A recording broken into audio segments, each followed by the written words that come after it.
Hi, I'm Leanne, and welcome to my kitchen. Now, if you are a fan of Olive Garden Breadsticks, you are gonna love this recipe. Now, it's been years since I've actually been to Olive Garden, but as I remember, those unlimited breadsticks were the very best thing about that place. Now, today's recipe makes 4 breadsticks, which is the perfect amount for our reduced size family, and then I am not tempted to eat too many breadsticks.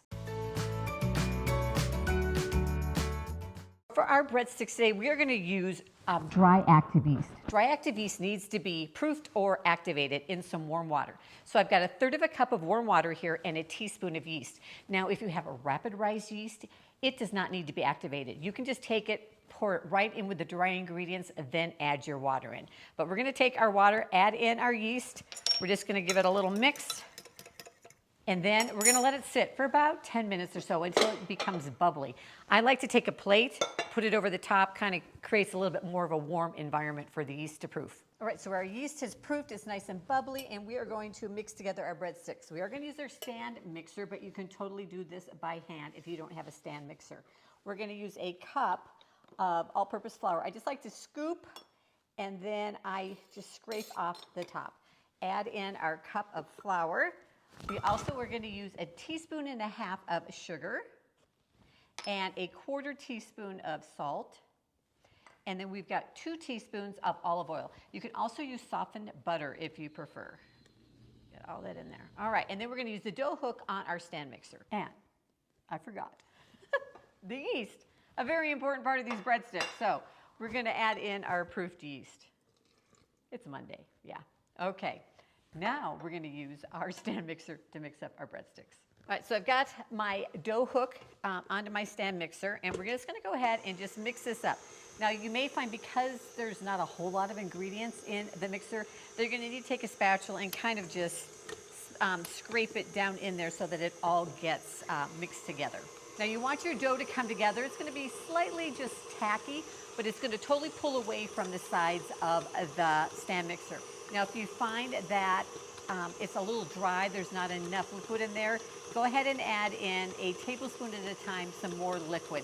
Sometimes I find, just depending on the weather that day, I need to add in 1 to 2 tablespoons more of water. So we're going to grab our tablespoon. All right, and we're going to add in just another tablespoon. See how we do there? Because you want all that flour to absorb and the dough to be just nice and soft.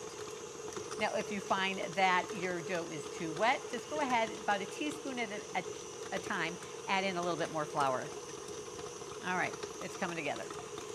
All right, so we need it for about maybe 4 to 5 minutes, just till it's nice and soft and smooth. And then you can just take it, and I just like to knead it a few times on the counter.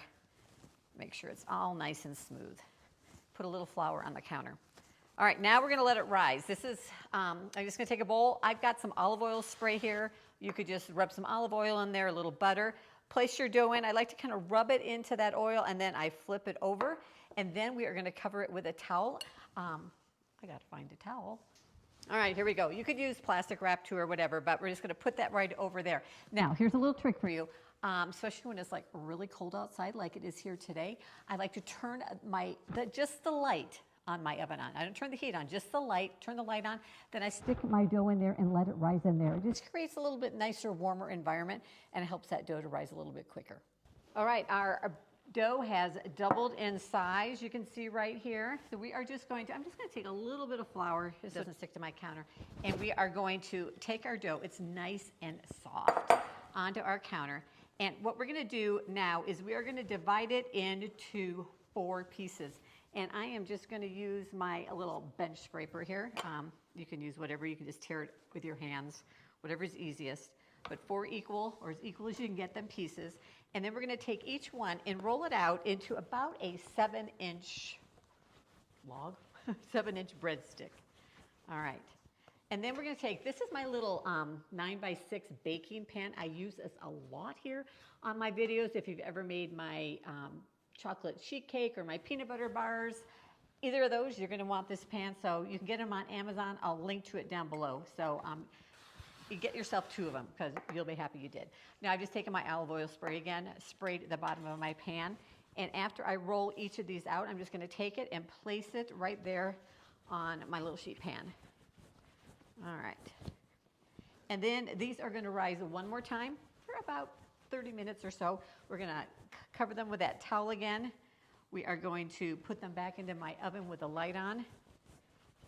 And there we go, just like that. And then we're going to cover them, and we're going to put them back in the oven. Now, while our breadsticks are rising, we are going to mix up the yummy garlic butter topping that goes on.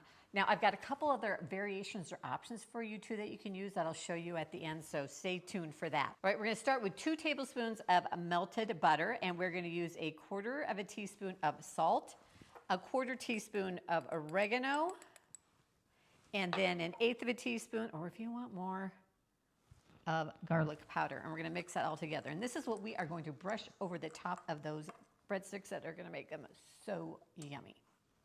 All right, our breadsticks have doubled in size, you see, right? Now we are going to brush them with our little butter mixture, but you only want to use half of it, okay? We're going to do half of it before they bake, and then the other half after they're done when they're nice and warm, so that butter mixture can just soak right into that breadstick.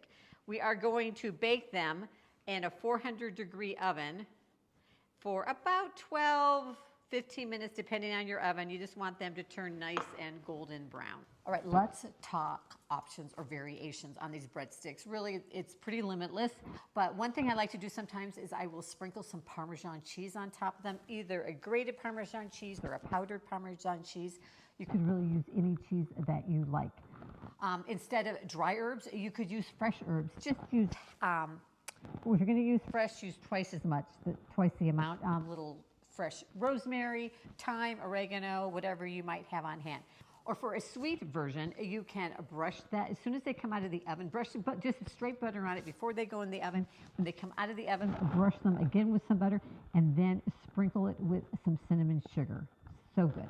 All right, our breadsticks are out of the oven. They smell amazing. We're going to take, while they are still nice and warm, some of that butter. My butter's kind of set up a little bit, but it will melt as soon as it touches those breadsticks. Okay, my mouth is watering. They smell so good. And like I said, I like the Olive Garden breadsticks, but can I tell you, these are so much better, and especially when they are fresh and warm right out of the oven. Now, these breadsticks are perfect for just about any meal. They would be perfect, though, with that small batch lasagna or small batch chicken noodle soup for 2. Perfect. They smell amazing. They are so soft and yummy and delicious.